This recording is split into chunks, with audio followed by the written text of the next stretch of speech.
AR-234, o Relâmpago.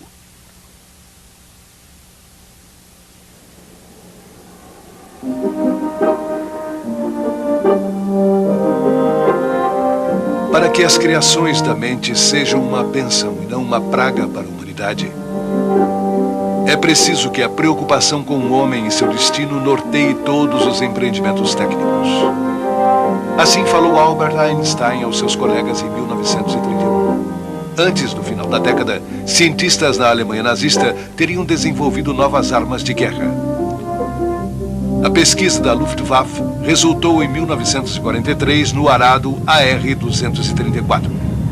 Conhecido como Blitz, que significa o relâmpago, este novo bombardeiro a jato revolucionou a guerra aérea.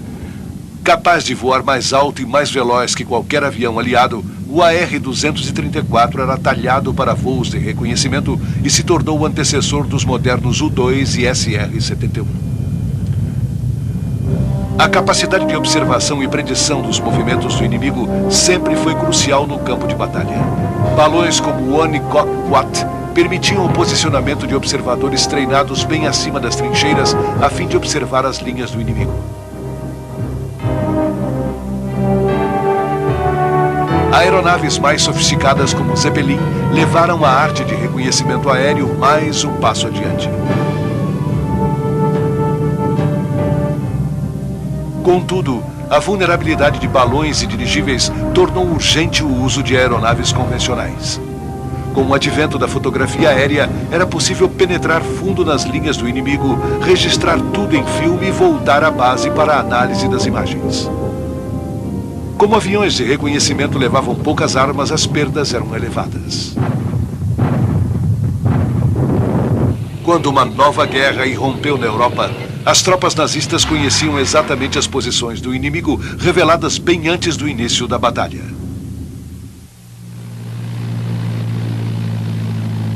A observação aérea era feita de várias maneiras. O Fizzler Storch, capaz de pousar e decolar de quase todo lugar, foi usado para libertar Mussolini de sua prisão nas montanhas em 1943. Era uma maravilha em matéria de aerodinâmica. Era equipado com uma variedade de dispositivos de elevação, como aerofólios fixos na porta de ataque e superfícies extensas de controle. Enormes janelas laterais favoreciam a visão dos dois tripulantes. O Henschel HS-126 era bem mais pesado. Frequentemente lotado em unidades terrestres, foi o primeiro avião de reconhecimento de curto alcance construído em metal, tendo sido muito usado na frente russa. O Fock Archellis era um ultraleve usado como plataforma de observação em submarinos. Um rotor simplificado de helicóptero propiciava elevação e controle enquanto o submarino tipo U puxava o ultraleve.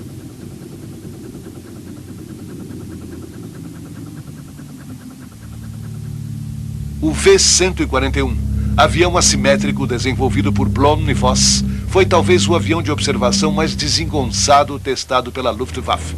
Criação do Dr. Richard Vogt, foi concebido como plataforma de bombardeio e observação. O avião foi pouco usado no Front Oriental em 1941. O equilíbrio com a cabine era mantido pelo torque do motor. O sistema funcionava perfeitamente.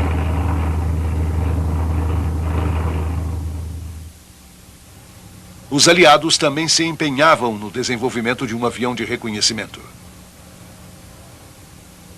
O primeiro foi o de Havilland Mosquito. Todo feito de compensado, o Mosquito era veloz e voava a grandes altitudes, exigindo o aperfeiçoamento das câmeras aéreas. Esta máquina voadora de compensado chegou a destruir 600 foguetes V-1. Devido à sua excelente velocidade, era perdido apenas um avião em 2.000 missões. O F-5P-38 Lightning da Lockheed, contribuição dos Estados Unidos, tinha câmeras sofisticadas de alta resolução montadas no nariz do avião, o que garantia um fluxo constante de informação. Imagens das atividades do inimigo forneciam informação atualizada ao comando aliado.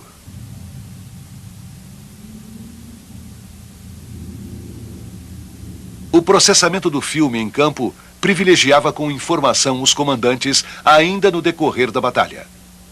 A arte de reconhecimento estava em pleno desenvolvimento.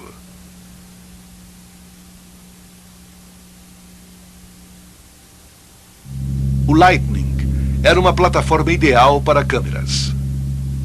Rápido, estável e com boa maneabilidade, era capaz de cobrir distâncias excepcionalmente grandes. Os dois motores davam uma segurança com a qual os pilotos dos monomotores sempre haviam sonhado. Tinha um compartimento dianteiro espaçoso, próprio para abrigar bastante equipamento fotográfico de forma adequada, longe dos motores e da vibração. Além das câmeras, o nariz ainda abrigava metralhadoras calibre 50.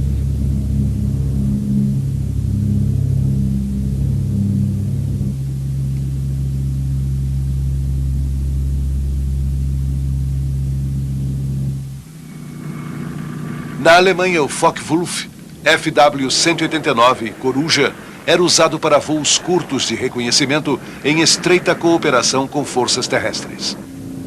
Era todo envidraçado, permitindo uma visão de 360 graus aos seus 3 tripulantes. Foi usado principalmente no front oriental.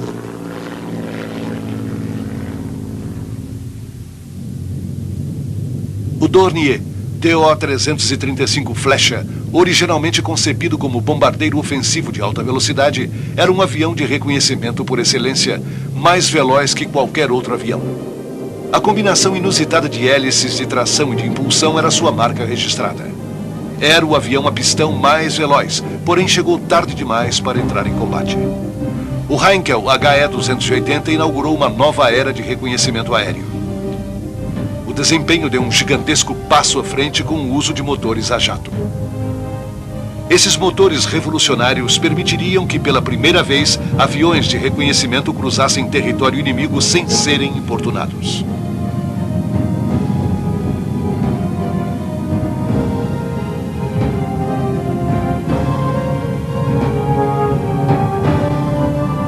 Embora o HE-280 fizesse sua marca na história como o primeiro caça a jato a levantar voo, o extraordinário ME-262 da Messerschmitt era-lhe superior. Como o primeiro caça a jato usado em combate, o 262 era 160 km por hora mais rápido que qualquer avião aliado. O 262 deve parte de seu sucesso aos motores Junkers Jumo 004, os primeiros motores a jato fabricados em série. Embora reconhecidamente temperamental, o motor produzia quase 900 quilos de empuxo. Era o que havia de mais moderno na época, embora com uma vida útil de apenas algumas dezenas de horas. O novo avião de reconhecimento Arado 234 usava os mesmos motores. Erich Sommer foi um dos primeiros pilotos do 234. Era uma máquina fantástica.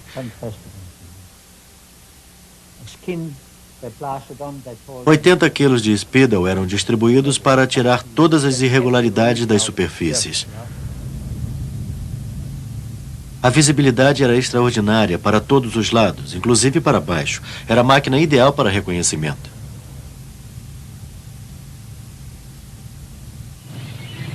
A máquina militar alemã foi reconstruída do zero após a Primeira Guerra Mundial. Hitler sonhava com um Reich que durasse 1000 anos. O mundo assistia passivamente, porém amedrontado ao reaparecimento da Luftwaffe. A indústria aeronáutica alemã crescia a taxas fantásticas. Empreiteiros fabricavam de tudo: bombardeiros, caças, aviões de treinamento ou de transporte. Apesar dos limites impostos pelo Tratado de Versalhes, Hitler dava trabalho a todos, a produção subia e por isso ele era venerado pelo seu povo.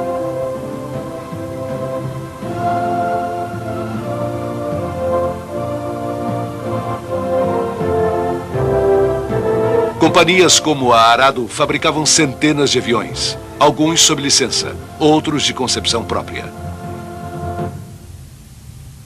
Como, por exemplo, o bombardeiro AR-195 e o avião de reconhecimento 196.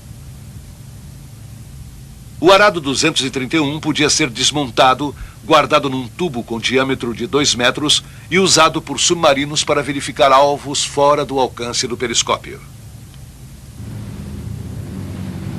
O AR-240 era um sofisticado avião de combate munido de um freio a ar traseiro.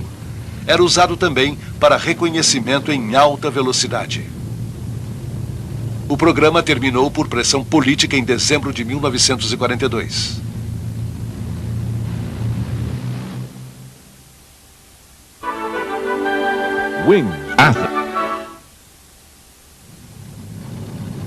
O AR-232, com seu típico trem de pouso, era uma tentativa de substituir o legendário JU-52, avião trimotor de transporte de tropas. Apelidado de Millipede, o AR-232 tinha 11 rodas sobressalentes para suportar o peso do avião durante a carga e a descarga.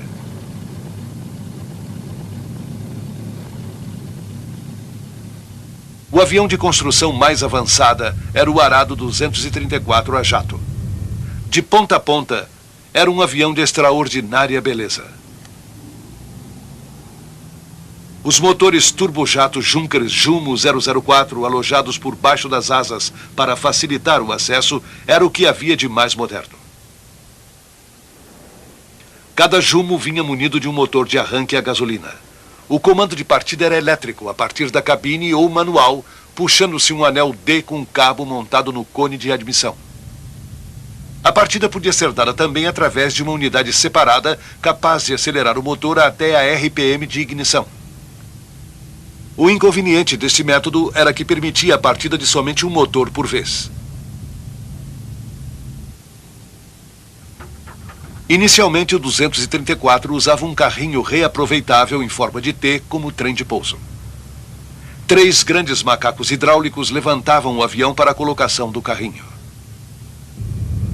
Após bem-sucedidos testes de taxiamento com o carrinho, foi dado o sinal verde para um voo de teste. Mas não sem antes ter reforçado os patins. E ter adicionado um paraquedas para desacelerar o carrinho após seu despreendimento. Um AR-232 fez o teste inicial.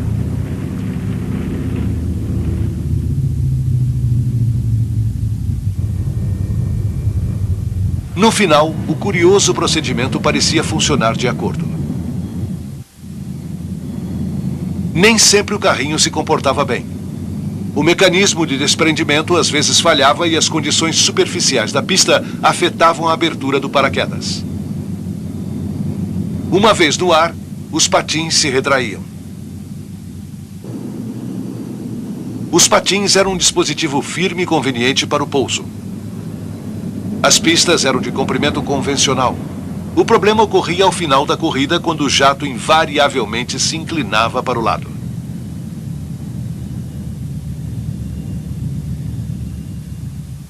O principal patim hidráulico retrátil era montado na linha de centro do avião, complementado por 2 escoras laterais retráteis por baixo dos motores. O carrinho tinha um freio em cada roda principal, uma roda de ponta orientável e um mecanismo de desprendimento rápido. Foram feitos alguns testes com trem de pouso fixo.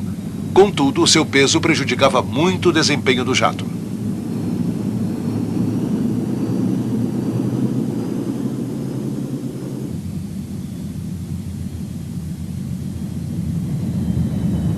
O pouso às vezes era dramático.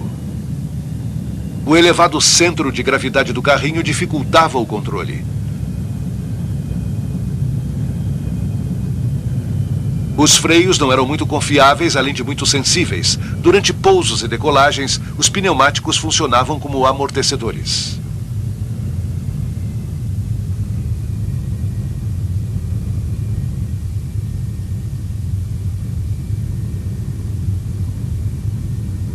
Não construído para os rigores do pouso, este carrinho se quebra no terreno desnivelado após o fim da pista.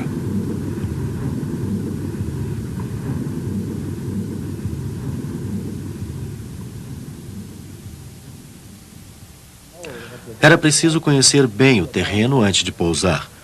A ideia era permitir o pouso em qualquer lugar. Era uma ideia maluca.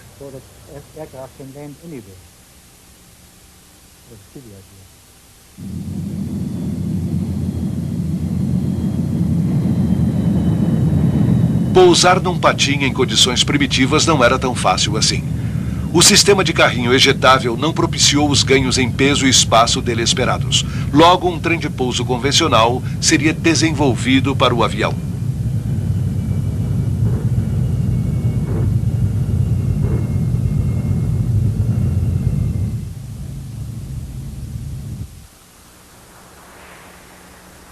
Os pilotos entravam na cabine através de um alçapão de plexiglass.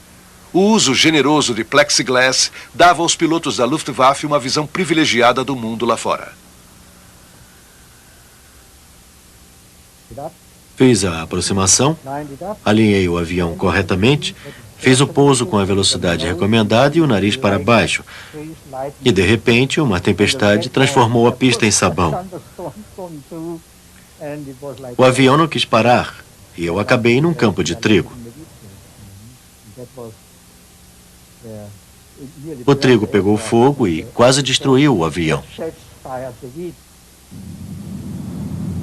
Nos primeiros aviões AR-234, o pouso sobre patins tinha vantagens e desvantagens. Permitia a aterrissagem sobre quase todo tipo de superfície, como grama, neve, gelo, entulho, etc. O problema era a falta de controle.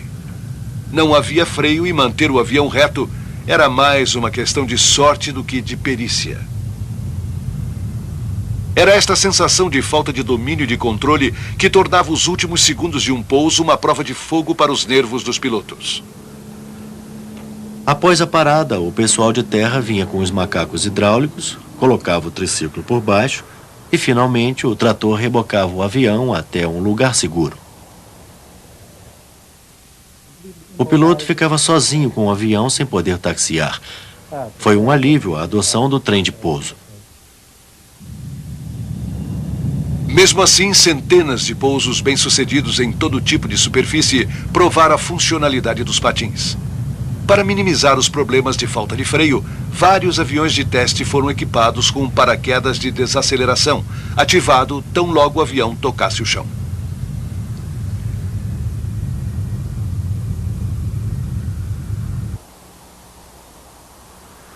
Contido num tubo cilíndrico, o paraquedas reduzia a corrida de pouso e foi logo incorporado ao projeto. O cilindro dispunha de um mecanismo de destravamento rápido ligado por cabo a um comando na cabine. O dia D, 6 de junho de 1944, deixou claro o quanto a Luftwaffe precisava de um avião rápido de reconhecimento. Eu fiz o primeiro voo de reconhecimento sobre o front invadido no dia 7 de agosto. Foi o primeiro voo de reconhecimento a jato. A velocidade do AR-234 era tudo o que a Luftwaffe podia sonhar. Como plataforma de reconhecimento era intocável. Por ironia do destino, uma das primeiras perdas foi causada por fogo amigo.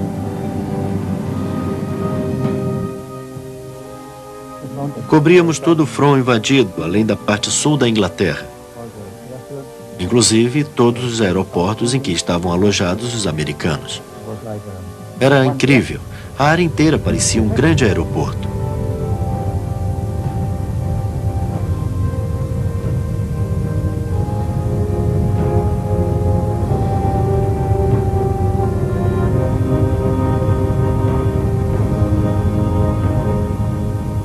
Eu trazia imagens mostrando que os foguetes V1 e V2 não haviam destruído Londres por inteiro e que a resistência britânica não estava quebrada. Era tudo propaganda de Himmler. Ele falava: aguentem mais uma semana no front oriental para que nossas armas possam aniquilar Londres, de forma a forçar a Inglaterra e os Estados Unidos a abandonarem a guerra. E eu trazia imagens mostrando que em Londres estava tudo ok.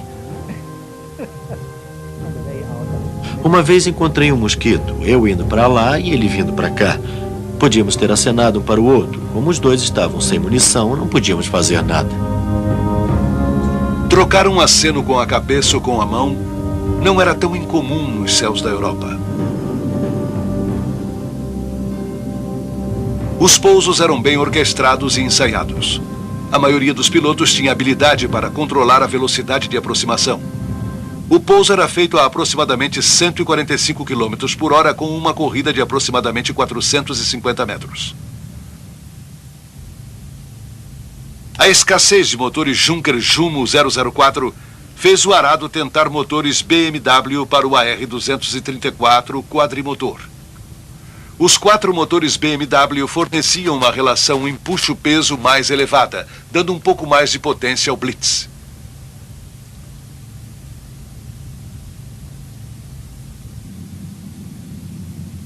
Foi testada uma configuração com cada motor na sua própria nacelle. Elevada resistência e pouca estabilidade forçaram um novo arranjo mais simples, 2 motores por nacelle, tornando esta versão mais aerodinâmica do que o seu antecessor. Incertezas em relação aos patins fizeram com que a Arado adotasse um trem de pouso triciclo tradicional. O AR-234B, um pouco maior que o anterior, tinha um trem de pouso robusto e retrátil.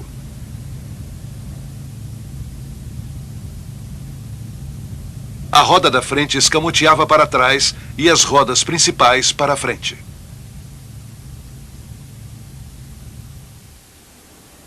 O trem ocupava o espaço de uma célula de combustível. O Arado alargou a fuselagem para abrigar o trem principal e os mecanismos de retração. Contudo, o novo trem de pouso não resolvia todos os problemas. Embora com maior maneabilidade no chão, pousos e decolagens ainda eram arriscados devido à pequena largura da pista. Os pneus superdimensionados para pistas não preparadas propiciavam uma corrida mais confortável. Contudo, a facilidade de eliminar o sistema de carrinho ejetável e a desocupação imediata das áreas de pouso compensavam qualquer problema adicional que o novo sistema pudesse trazer.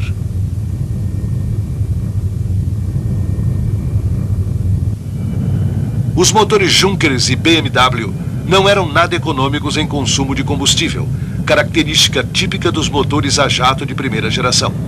Para aumentar o alcance do Blitz, tanques ejetáveis de 250 litros de combustível eram presos por baixo das asas. Os 2 principais tanques, flexíveis e impermeabilizados, tinham capacidade para 3.100 litros e ficavam acondicionados na fuselagem. O alcance máximo variava entre 665 km a nível do mar e quase 1.600 km a 10.000 metros. O pequeno empuxo dos turbojatos Junkers e BMW obrigava a corridas de decolagem excessivamente longas. Para remediar isso, eram instaladas unidades Rato, cada uma fornecendo 500 kg de empuxo na decolagem, extinguindo-se poucos segundos após. O único AR-234 ainda em exposição no Instituto Smithsonian, em Washington, está equipado com unidades Rato. Trata-se basicamente de uma unidade de potência com foguete usado para auxiliar na decolagem de várias aeronaves da Luftwaffe. Complexo, porém confiável, o principal componente era um tanque esférico.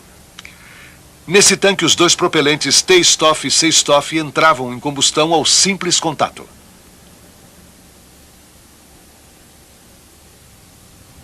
As unidades Rato eram armazenadas vazias e transportadas em carrinhos especiais.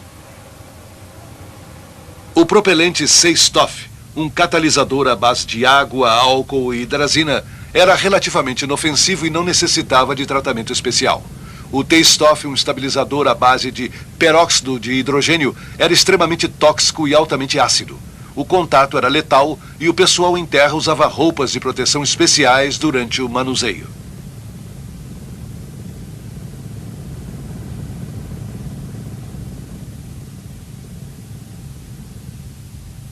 As unidades eram recuperáveis e equipadas com um pequeno paraquedas de ativação automática instalado no nariz.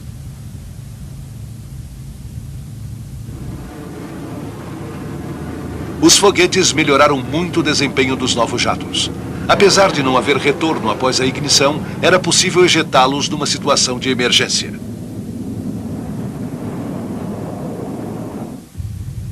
Normalmente, após a queima do foguete, o piloto acionava o mecanismo de desprendimento. Contudo, os dois foguetes tinham que ser soltos de uma vez, sob pena de desequilibrar o avião. Os ovos eram recuperados em seguida e preparados para novo uso em questão de horas. A decolagem era rápida e fácil, com um ângulo de ataque de nariz alto e razão extraordinária de subida.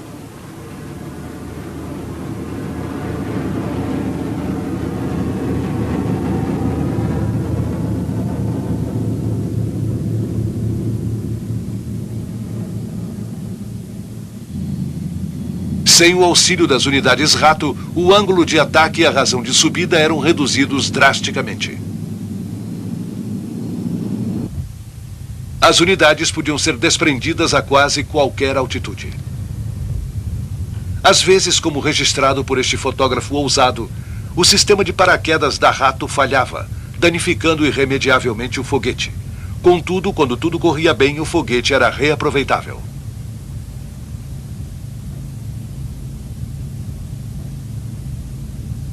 Após a recuperação, o resto de propelente era cuidadosamente eliminado através de lavagem sob pressão com água e ar comprimido. Em seguida eram inspecionados e, se aprovados, os foguetes eram novamente aproveitados. O bombardeiro AR-234, com 3 bombas e 2 unidades Rato, está taxiando em direção à pista de decolagem. Uma bomba está presa por baixo da fuselagem.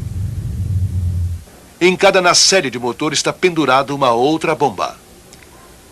Equipado com um trem convencional de pouso, um compartimento especial para bombas substitui os patins, tornando o avião mais aerodinâmico.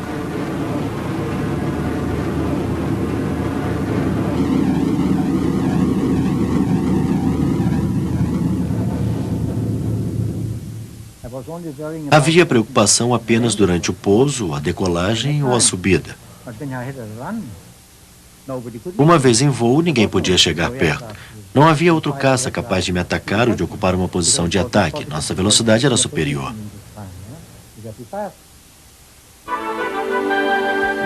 Asas.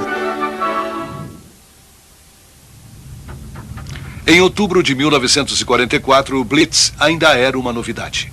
O piloto Horst Gotz está preparando sua missão de reconhecimento de alvos aliados, enquanto o pessoal em terra e observadores casuais se juntam em volta do nariz transparente do avião. O AR-234 era vulnerável a ataques apenas durante o pouso e a decolagem.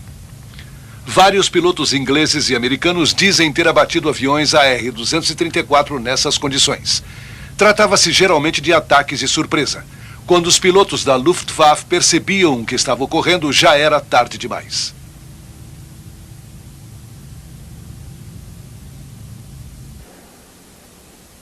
O plexiglass tinha uma espessura de apenas 3 milímetros, dando uma excepcional visão frontal aos pilotos. Os primeiros AR-234 não tinham nenhum visor para trás. Mais tarde foram equipados com um periscópio. Uma inovação que salvou muitas vidas, dando ao piloto uma chance durante um ataque de surpresa vindo de trás. Foi uma ideia de Erich Sommer.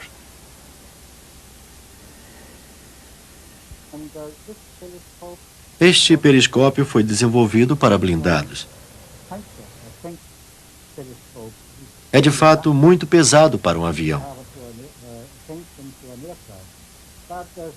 A ideia era permitir que o piloto pudesse olhar no ocular e enxergar o que estava acontecendo lá atrás.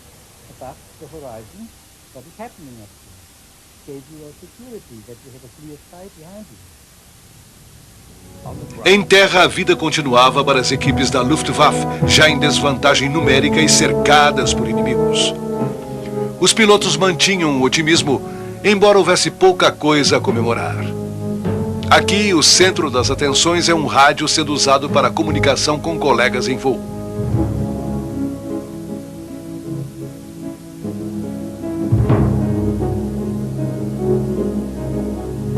Horst Gotz À esquerda do vídeo eram dos ases da Luftwaffe encarregados de pilotar o AR-234. Nesta reportagem feita pelo colega e amigo Erich Sommer, Horst e os outros parecem tranquilos apesar da situação dramática. Ao contrário dos pilotos aliados, os homens da Luftwaffe não dispunham de um sistema de rodízio. Voavam até morrer ou serem derrotados. E para todos eles, este dia estava se aproximando a passos largos.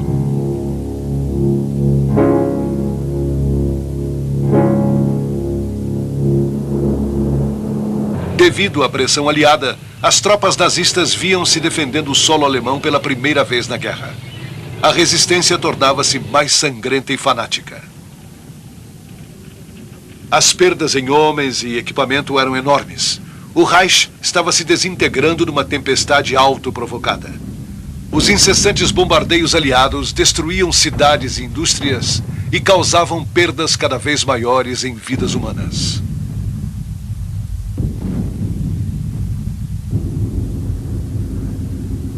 As missões aliadas se concentravam nos recursos estratégicos remanescentes dos alemães, como, por exemplo, as refinarias de petróleo. A aniquilação dessas instalações impediria a continuação da guerra por parte dos alemães. Eles ainda tentaram a reconstrução por baixo da terra. Era tarde demais.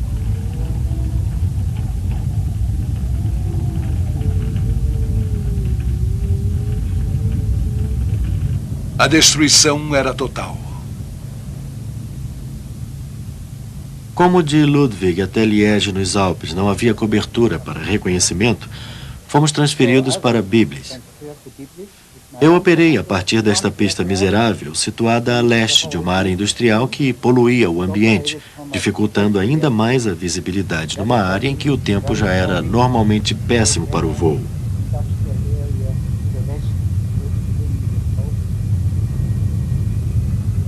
O nosso comando cobria a seção entre os Alpes e a Holanda. Um trator de meia esteira Kettenkrad foi usado durante o inverno de 1944 em Biblis para recuperar unidades Rato.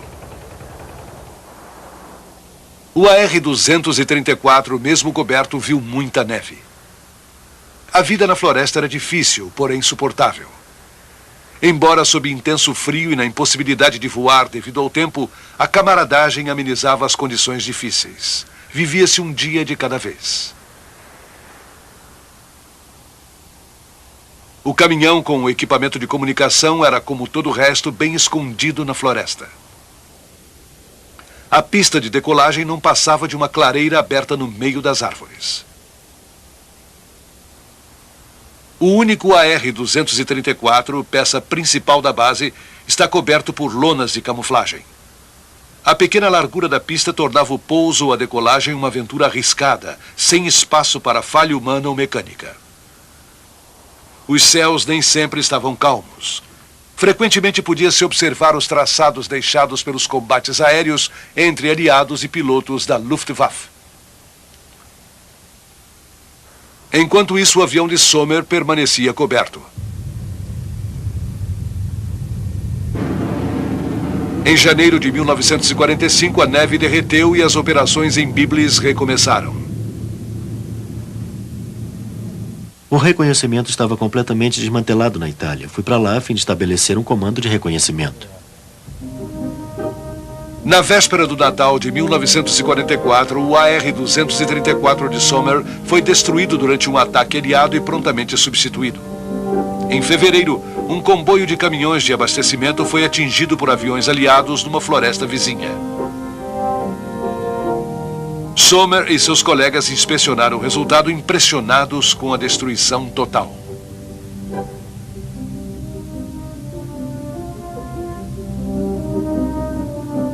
Embora contidos pelo inverno rigoroso de 1944, tão logo a neve derreteu, os aliados voltaram com força total. No norte da Itália, o inimigo era a lama, às vezes vencido. Parecia não haver fim aos tormentos. Não havia alívio e às vezes o sofrimento era insuportável. Os propagandistas nazistas continuavam publicando mentiras, uma batalha inútil. Para muitos, já não havia mais esperança.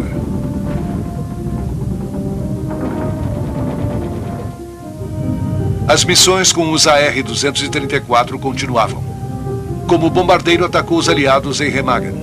A sua velocidade fazia com que fosse uma das únicas armas alemãs capaz de ser usada com relativa impunidade.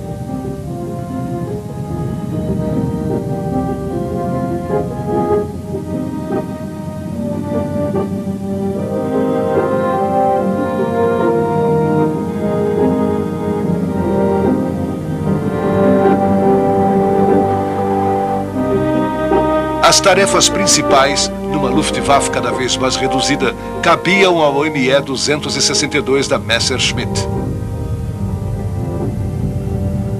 Rápido e eficiente, o Andorinha também provou ser um alvo difícil para os pilotos aliados. Vulnerável apenas durante o pouso ou a decolagem, este avançado caça-jato veio simplesmente tarde demais. A infraestrutura alemã entrava em colapso diante do assalto aliado. O emprego do AR-234 como bombardeiro havia sido postergado. Contudo, quando finalmente entrou em ação, seu efeito foi devastador. Nos momentos finais, a Alemanha nazista ainda lançou perto de 3.000 foguetes V2 contra a Inglaterra. Com uma velocidade de impacto de quase 6.100 km por hora, sua interceptação era impossível. As armas de terror da Alemanha eram sem dúvida as mais avançadas do mundo. O AR-234, o melhor avião de reconhecimento, era motivo de orgulho para os pilotos da Luftwaffe. A excelente qualidade de suas fotos ajudava os comandantes da Wehrmacht. A impunidade com que passavam pelos céus era um constrangimento para os aliados. As principais pontes sobre o Reno eram alvos prioritários em voos de reconhecimento de ambos os lados. É claro que o AR-234 não era invencível. Este, com o motor em chamas, não teve como retornar à base. O colapso da Alemanha em meados de 1945 deixou um imenso legado de sonhos desfeitos e equipamentos destruídos.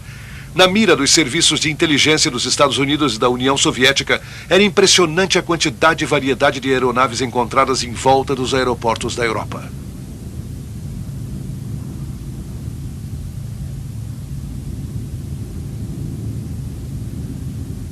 Assim, todos se apoderaram da tecnologia alemã e a usaram em complemento aos seus próprios desenvolvimentos, alguns mais avançados do que os da própria Alemanha. Ninguém tinha mais controle isolado sobre as novidades.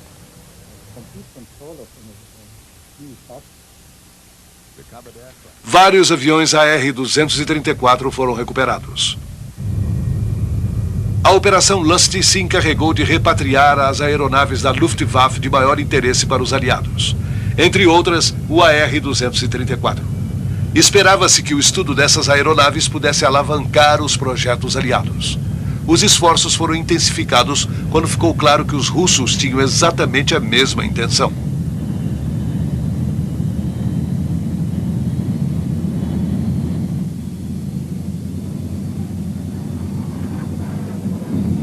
Essas aeronaves foram pilotadas até Cherbourg para serem embarcadas para os Estados Unidos.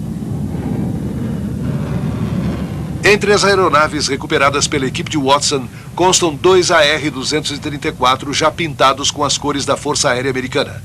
Mais tarde começarão a longa viagem transatlântica devidamente envolvidas por casulos.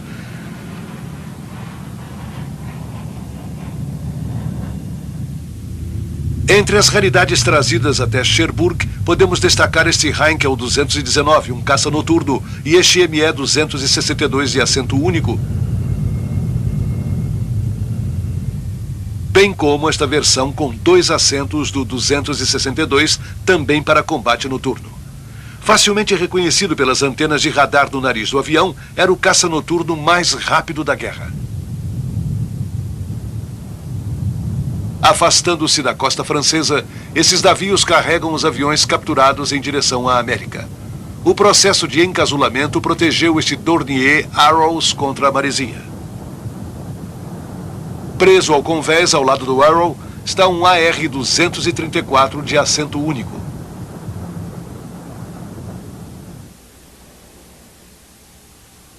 Hoje, apenas um AR-234 sobrevive. Pertence à coleção do Museu Aeroespacial Smithsonian. Foi meticulosamente restaurado. O general Fred Ascani foi um dos poucos pilotos americanos a pilotar o avião. Fiz 5 ou 6 voos neste avião. Gostei de todos.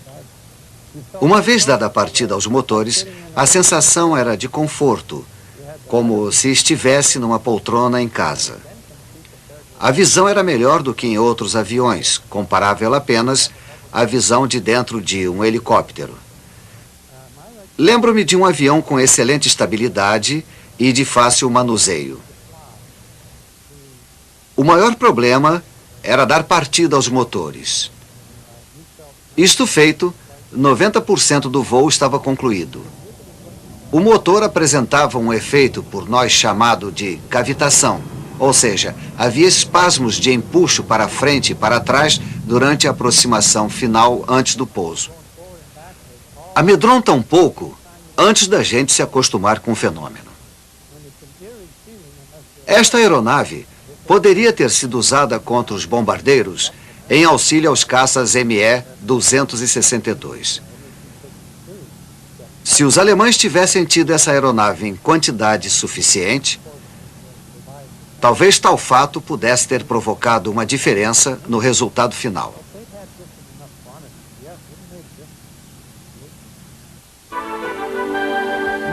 Asas retornará no Discovery Channel.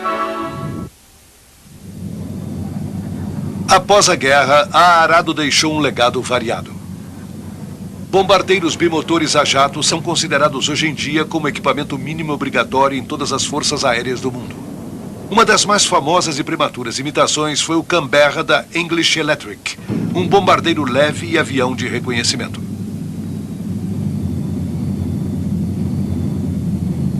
O Canberra fez seu primeiro voo em 1949 com 2 tripulantes e uma carga efetiva de bombas.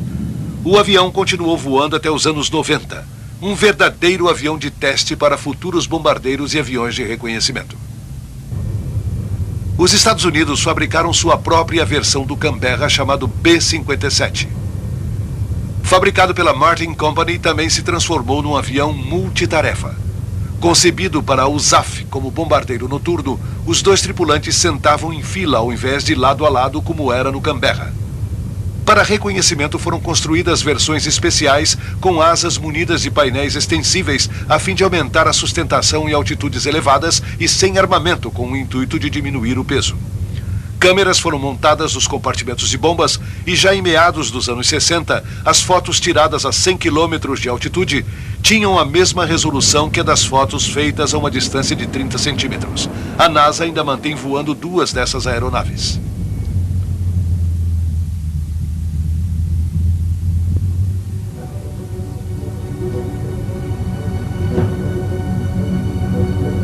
Parou de voar há meio século e somente um sobrevive hoje em dia. Produto de muito sofrimento, o AR-234 foi uma plataforma magnífica de reconhecimento e um bombardeiro temível.